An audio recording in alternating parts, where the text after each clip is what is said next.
کہ سمجھے یہاں پہ ہم نے 3 پڑھ لی ہیں، وَإِذَا النُّفُوسُ زُوِّجَتْ وَإِذَا الْمَوْءُودَةُ سُئِلَتْ بِأَيِّ ذَنبٍ قُتِلَتْ، ٹھیک ہے۔ سب سے پہلے نفخہ ثانیہ کے اندر پہلا واقعہ کہ لوگ ملا دیے جائیں گے، لوگوں کے مختلف گروہ بنا دیے جائیں گے، جماعتیں بنا دی جائیں گی۔ ٹوٹل بڑے جو گروہ ہوں گے وہ 3 ہوں گے، ایک سابقین اولین، دوسرا اصحاب الیمین دائیں ہاتھ والے، اور تیسرا اصحاب الشمال بائیں ہاتھ والے، اور آخری جو درجہ ہوگا وہ کفار کا، فجار کا ہوگا، اور سابقین اولین پہلے ایمان لانے والے لوگ، ٹھیک ہے۔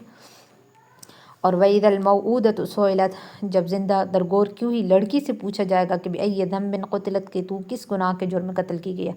اب یہ 2 طریقے سے سوال کیا جائے گا، یا تو اسی لڑکی سے سوال کر دیا جائے گا کہ بھائی تجھے کس وجہ سے قتل کیا تھا تمہارے گھر والوں نے، یا ان قاتلوں سے اللہ تعالیٰ پوچھیں گے کہ بھائی تم نے اس لڑکی کو قتل کیوں کیا تھا، ٹھیک ہے۔ ٹوٹل جو حال بنتا ہے، تو یہ 2 نفخہ ثانیہ کے بعد 2 واقعات ہو گئے۔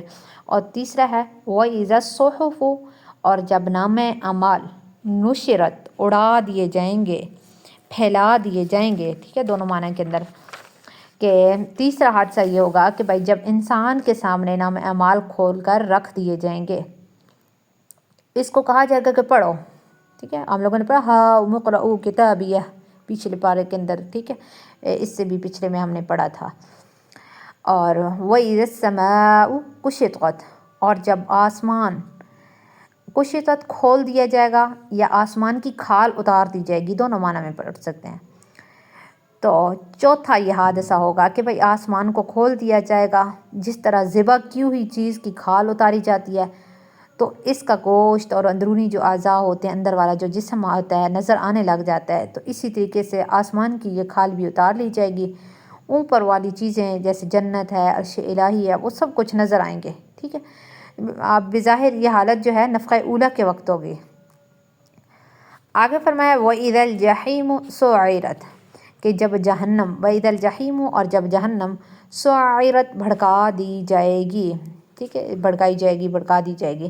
اب یہاں پہ مقصد یہ ہے کہ بھائی جہنم پہلے سے ہی دہک رہی ہوگی، لیکن جب جزا کا وقت آئے گا تو عذاب الہی کا شعلہ اس کو اور ہی زیادہ بھڑکا دے گا، ٹھیک ہے۔ انتقام کی آگ اس کو مزید بھڑکا دے گی، مزید تیز ہو جائے گی، پھر تو وہ اور زیادہ جوش مارے گی، تو اس کے جوش اور خروش اور شعلوں کی جو آواز ہے وہ دور دور تک سنائی دے رہی ہوگی، ٹھیک ہے۔ اور اس کے بعد جو ہے واقعہ پیش آنا ہے وَإِذَا الْجَنَّةُ أُزْلِفَتْ، اور جب جنت نزدیک لائی جائے گی، أُزْلِفَتْ قریب لائی جائے گی، نزدیک لائی جائے گی، تو اس دن جنت مومنین کے قریب کر دی جائے گی تاکہ وہ اس کے اندر داخل ہو سکیں۔ اللہ تعالیٰ فرماتے ہیں عَلِمَتْ نَفْسٌ مَا أَحْضَرَتْ، عَلِمَتْ جان لے گا، نفس ہر نفس، آدمی، ما اخترت جو وہ لے کر آیا ہے، ٹھیک ہے۔ کہ اب مقصد یہ ہے کہ بھائی جب قیامت کے احوال پیش آئیں گے، اس وقت انسان جان لے گا کہ بھائی وہ اپنے اعمال کے ساتھ کیا سامان لے کر آیا، اس کے نیک اعمال، بد اعمال سارے اس کے سامنے ہوں گے، کیونکہ سب کچھ وہ اپنے نام اعمال کے اندر لکھا ہوا پائے گا، خواہ وہ جو صحائف وغیرہ ہیں وہ لکھی ہوئی ہوں، یا صحائف کے اندر صحیفے کی شکل کے اندر لکھی ہوئی ہوں، یا کسی انسان کی کسی خاص شکل کے اندر وہ سمجھو مشکل بن کے سامنے آ کے اس کے پاس آ جائیں، ٹھیک ہے۔ اور جو برے اعمال ہیں وہ جہنم کے بچھو اور سانپ وغیرہ کی شکل اختیار کر کے، جیسے زکوٰۃ نہ دینے والا ہے اس کا مال سانپ کی شکل اختیار کر کے اس کے سامنے آ جائے، ٹھیک ہے۔ اسی طریقے سے جیسے قربانی کرنے والا بندہ ہے تو اس نے جو جانور قربانی کیا ہوگا تو وہ اس کے لیے آ جائے گا کہ پل صراط پر اس سے سواری کر کے گزر جائے گا، ٹھیک ہے۔ تو یہ سمجھے قربانی کی بڑی فضیلت ہوتی ہے کہ ہمارے ابو ہیں تو وہ قربانی کا جانور اچھا اسی لیے خریدتے ہیں کہ کل قیامت کے دن جب جانور پہ سوار ہونے کی باری ہو تو کم از کم ہمارا جانور اتنا مطلب اچھے کوالٹی والا ہونا چاہیے کہ آگے تو نکل سکے نا، کہ کمزور اگر ہم کریں گے تو پھر وہ کہاں آگے بڑھے گا، ٹھیک ہے۔ یہ ویسے ہوتا ہے، انسان اپنی سوچ رکھتا ہے نا کہ کسی نہ کسی طریقے سے انسان اچھا اپنے لیے کچھ آگے بھیج سکے، ٹھیک ہے۔ تو اللہ تعالیٰ کی ذات ہے کہ وہ کمزوروں جانوروں کو بھی اچھا بنا کے وہاں پہ چلا سکتی ہے، ٹھیک ہے۔ تو مین جو چیز ہیں وہ اعمال ہیں، اچھے اعمال۔ تو فلا اقسم بالخنس، فلا اقسم پس نہیں، اقسم میں قسم کھاتا ہوں، بالخنس پیچھے ہٹنے والے، الجوار چلتے رہنے والے، الکنس چھپ جانے والے. ٹھیک ہے، مین اس صورت کے اندر آپ کا جو ترجمہ ہوگا تھوڑا سا مشکل آپ کو کرے گا، وہ صرف یہ 3 لفظ ہیں. ٹھیک ہے، بالخنس پیچھے ہٹنے والے، الجوار سیدھے چلنے والے، الکنس چھپ جانے والے. واللیل اور قسم ہے رات کی، اذا عسعس جب وہ گزر جائے، والصبح اور صبح کی، اذا تنفس جب وہ سانس لے. اب یہاں پہ نا یہ جو 3 صفات ہیں ان کا تعلق سیاروں سے ہے. ٹھیک ہے، اور سیاروں سے مراد 5 سیارے ہیں، مشتری، مریخ، زہرہ، عطارد، زحل. ٹھیک ہے، ان 5 ستاروں کو خمسہ متحجرہ، ٹھیک ہے، خمسہ متحجرہ کہتے ہیں. ٹھیک ہے، اور ان کی سب سے بڑی عجیب و غریب حیرت ناک حالت یہی ہے کہ کبھی یہ مغرب سے مشرق کی طرف چلتے ہیں، اس اعتبار سے ان کو کہا گیا الجوار، پھر چلتے چلتے رک جاتے ہیں، ان کی حرکت بند ہو جاتی ہے، پھر الٹا شروع ہو جاتے ہیں، مشرق سے واپس مغرب کی طرف چلنا شروع ہو جاتے ہیں. تو اس اعتبار سے ان کو الخنس کہا گیا ہے. اور کبھی کبھی یہ چلتے چلتے چھپ جاتے ہیں، تو اس اعتبار سے ان کو الکنس کہا گیا ہے. تو ان جو سیارے وغیرہ ہیں ان کا آسمان میں اس طریقے سے ہیر پھیر کرنا تو اللہ تعالیٰ کی عجیب و غریب اللہ تعالیٰ کی قدرت کی نشانی ہے. ٹھیک ہے، اور مین وہی چیز ہے حضرت جبرائیل علیہ السلام کا آنا وہی لے کر. ٹھیک ہے، پھر وہی پہنچا کر پیچھے لوٹ جاتے ہیں، پھر واپس چلتے چلتے اپنے مستقر تک، اپنے مکان تک پہنچ جاتے ہیں. اور پھر اللہ تعالیٰ نے قسم ہے رات کی، اذا عسعس جب وہ گزر جائے، کہ عسعس کا معنی ہوتا ہے رات کا آنا، چھا جانا، اور رات کا جانا اور ڈھلنا دونوں معنی میں آتا ہے. ٹھیک ہے، تو یہ بھی اللہ تعالیٰ کی قدرت کی نشانیوں میں سے ہے کہ روشنی کے بعد پوری دنیا کے اندر اندھیرا چھا جاتا ہے، پھر اندھیرا سمٹنے لگتا ہے، اور اس کا جو بھی آہستہ آہستہ روشنی واپس لوٹنے لگتی ہے، واپس پھوٹنے لگتی ہے. آگے فرمایا والصبح اذا تنفس، اور صبح کی جب وہ سانس لے. قسم ہے صبح کی جب وہ روشن ہو جائے، سانس لے روشن ہو جائے، دونوں معنی میں لے سکتے ہیں، نفس سانس لینا، روشن ہو جانا. ٹھیک ہے، تو صبح کا روشن ہو جانا بھی اللہ تعالیٰ کی نشانیوں میں سے ایک نشانی ہے. ٹھیک ہے، ان ساری چیزوں کی اللہ تعالیٰ نے قسم کھانے کے بعد فرمایا انہ لقول رسول کریم، کہ بے شک قرآن لقول البتہ بات ہے، رسول رسول کا، بھیجے ہوئے کا. ٹھیک ہے، بھیجے ہوئے، یہاں حضرت جبرائیل کی بات ہو رہی ہے، کریم معزز فرشتے کی، کہ ذی قوت جو قوت والا ہے، عند ذی العرش عرش والے کے نزدیک، مکین رتبے والا ہے، مرتبے والا ہے، اونچے مرتبے والا ہے. ثم پھر امین امانت دار ہے. یہ حضرت جبرائیل علیہ السلام کی صفات بیان کی گئی ہیں. ٹھیک ہے، چند اوصاف بیان کیے گئے کہ حضرت جبرائیل علیہ السلام بہت معزز فرشتے ہیں، اللہ تعالیٰ اور انبیاء علیہ السلام کے درمیان واسطہ ہیں. ذی قوت راہ راست، قوت کا مالک ہونا، جس نے قوم عاد، سمود وغیرہ کی بستیوں کو آنن فانن ایک دم ہی تباہ برباد کر دیا، زیر و زبر کر دیا. ٹھیک ہے، اس لیے ذی قوت کہا گیا ہے کہ ایک ہی لمحے میں وہ زمین سے آسمان تک اور آسمان سے زمین تک پہنچ جاتے ہیں. ٹھیک ہے، عند ذی العرش المکین، اللہ تعالیٰ کے ہاں بڑے مرتبے والے ہیں، ان کو اللہ تعالیٰ کے بارگاہ تک رسائی حاصل ہے. ٹھیک ہے، سدرۃ المنتہا لاسٹ ہم نے پڑھا ہے. ٹھیک ہے، ان کے پہنچنے کی جگہ. مطاع ثم امین، آسمان میں وہ سردار ہیں جو باقی فرشتے ان کے نیچے کام کرتے ہیں. ٹھیک ہے، زیر فرمان ہیں، اور جبرائیل علیہ السلام جو بھی حکم دیتے ہیں تو باقی فرشتے ان کی اطاعت کرتے ہیں. جیسا کہ معراج کی رات میں دروازے کھولنے کے وقت حضرت جبرائیل علیہ السلام نے حکم دیا تو دروازے کھلے ہیں. امین پھر یہ بھی ان کی ایک صفت ہے کہ امانت دار ہیں، جو حکم ان کو اللہ تعالیٰ کی طرف سے دیا جاتا ہے وہی حکم نبی علیہ الصلاۃ والسلام تک وہ پہنچاتے ہیں، ٹھیک ہے، اس کے اندر کوئی کمی بیشی وغیرہ نہیں کرتے ہیں۔ آگے فرمایا ہے آپ صلی اللہ علیہ وآلہ وسلم کے بارے میں کہ وما ہوا، اچھا اس سے پہلے ہے، ٹھیک ہے رہتا ہے، وما صاحبکم، اور نہیں ہے تمہارے ساتھی بے مجنون، مجنون پاگل دیوانے، اور تمہارا ساتھی دیوانہ نہیں ہے، پاگل نہیں ہے۔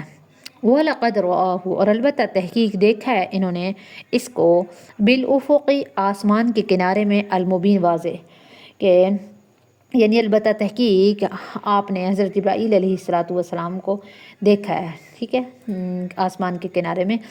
تو اب سب سے پہلے کہ وما صاحبکم بمجنون، کہ یہ کفار کا جو بیہودہ اعتراض وغیرہ ہے اس کا اللہ تعالیٰ جواب دے رہے ہیں کہ جب نبی علیہ الصلاۃ والسلام کفار کو غائب کی چیزوں اور احوال قیامت وغیرہ اور اپنی نبوت وغیرہ کے متعلق بتلاتے ہیں، تو جو کفار ہیں وہ کہتے تھے کہ بھئی یہ مجنون ہو گئے ہیں، پاگل ہو گئے ہیں۔ تو ان کا یہ جواب دیا ہے کہ بھائی آپ صلی اللہ علیہ وآلہ وسلم بچپن سے لے کر جوانی تک تمہارے ساتھ رہے ہیں، یہ اچھی طرح تم جانتے ہو کہ وہ پاگل نہیں ہے، مجنون نہیں ہے، بلکہ تمہیں یقین ہے بڑے عقل مند اور سمجھدار تم ہو، اس لیے تم ان کو سچا نبی نہیں مان رہے ہو، ٹھیک ہے۔ اس کے اندر حالانکہ تم کو کوئی شک و شبہ نہیں ہے، عقل مند اور سمجھدار ہو، تم کو پتہ ہے کہ سچے نبی ہیں، لیکن پھر بھی تم نہیں ان کو سچا نبی نہیں مان رہے، ٹھیک ہے۔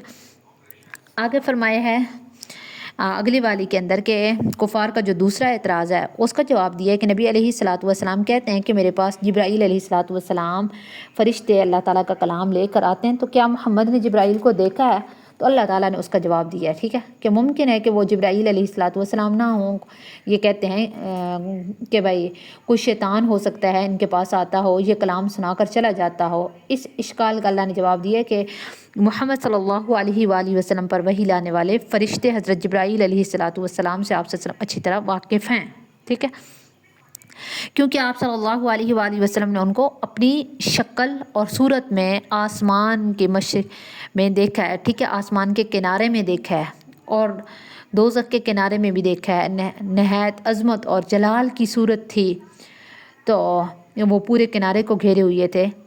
آگے فرمایا ہے وما ہوا، اور نہیں ہے، علی الغیب، غیب کی باتوں پر، بے غنین، بخل کرنے والے، کہ غیب کی باتوں پر بخل کرنے والے نہیں ہیں، بخیل نہیں ہیں۔ اب تیسرا اعتراض کا جواب ہے کہ آپ صلی اللہ علیہ وآلہ وسلم کے بارے میں کفار کہتے ہیں کہ بھائی آپ صلی اللہ علیہ وسلم کاہن ہے۔ کاہن وہی ہوتا ہے نا جو جنات وغیرہ کے ذریعے سے کچھ غیب وغیرہ کی خبر دیتا ہے، غائب کی، تو نہ آخرت کے احوال بتلا سکتا ہے، نہ قیامت اور جنت اور دوزخ کے وہ احوال بتا سکتا ہے، نہ آئندہ آنے والی ہولناکیاں وہ بتلا سکتا ہے، ٹھیک ہے۔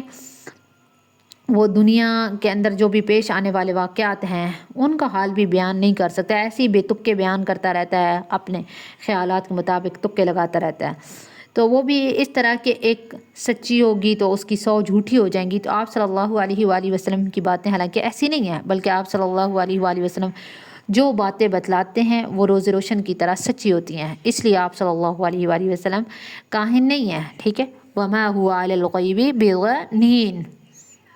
آگے فرمایا وما ہوا بقول شیطان الرجیم، اور نہیں ہے، وما ہوا، اور نہیں ہے وہ، بقول بات، شیطان الرجیم، شیطان مردود کی، کہ اور یہ جو کلام ہے قرآن پاک یہ شیطان مردود کا بھیجا ہوا نہیں ہے۔ اب ان کفار کے اعتراض کا یہ اور جواب دیا ہے کہ وہ کہتے ہیں کہ بھائی قرآن مجید اللہ کا کلام نہیں ہے بلکہ شیطان کا کلام ہے جو آپ صلی اللہ علیہ وآلہ وسلم لا کر سنا، وہ شیطان آپ صلی اللہ علیہ وسلم کو لا کر سناتے ہیں۔ تو اللہ تعالیٰ جواب دے رہے ہیں کہ یہ قرآن پاک شیطان مردود کا کلام نہیں ہے، کیونکہ اس میں توحید، رسالت، قیامت وغیرہ کا بیان ہے، اچھے کاموں کی ترغیب دی گئی ہے، مثلا نماز، روزہ، صدقہ، زکوٰۃ وغیرہ کا۔